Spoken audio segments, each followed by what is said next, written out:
It's funny that you guys are doing like the van, like Go van, because a couple of my friends came down here.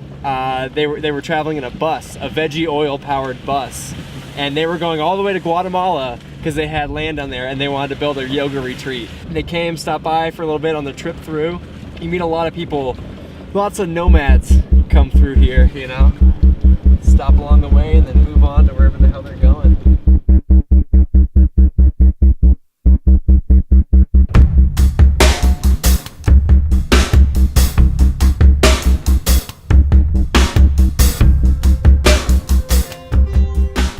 My name is Matthew Cerniglia. I'm from St. Louis, Missouri, and this is the Earthship that I live in now.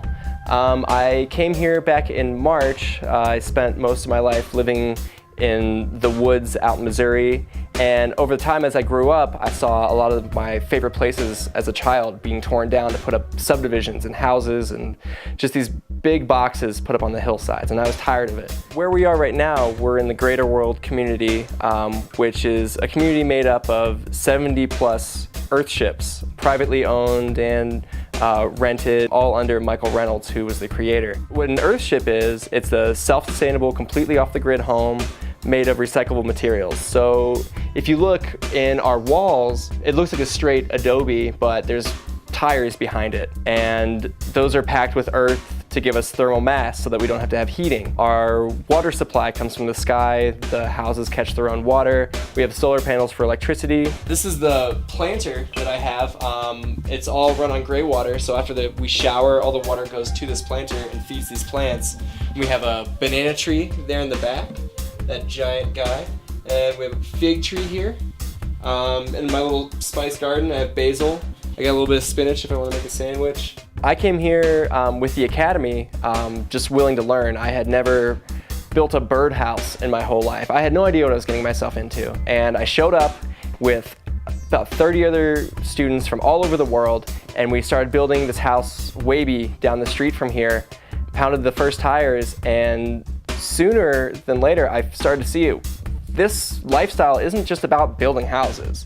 It's about completely changing your life. You know, people here, there's a wide range of elderly retired people, but there's also a bunch of young folks that came here just like, I got no money, I want to build, put me on the mesa. And that makes for really interesting parties and social events. You know, we have a couple bars here in town that people like to hang out, and I came from the city, so it's definitely a step down.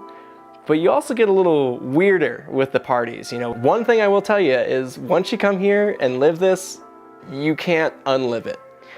So even, for instance, I went back home and I went and stayed at my old house that I used to, conventional house, and I was like, no, this isn't me, you know? And I think that for the rest of my life, whether it be in an Earthship or another self-sustainable house, anything, like, this is the lifestyle that I choose to live, and this is the only way I can. And honestly, it's my goal to raise my children in this way. I see, you know, the people who have been here for a while have raised their kids, and I see them and they're like nothing I've never met. Like, they're such amazing people that they've never lived with on-grid electricity. They've never lived with this is all that they know, having been born. And I think with that, once you raise them from the roots, like, this is how we can live, that's what's gonna start shaping the future. So yeah, I would totally raise my kids here. I want this lifestyle to continue, and I think by raising a healthy family in this environment, that's what's gonna get this to spread even faster.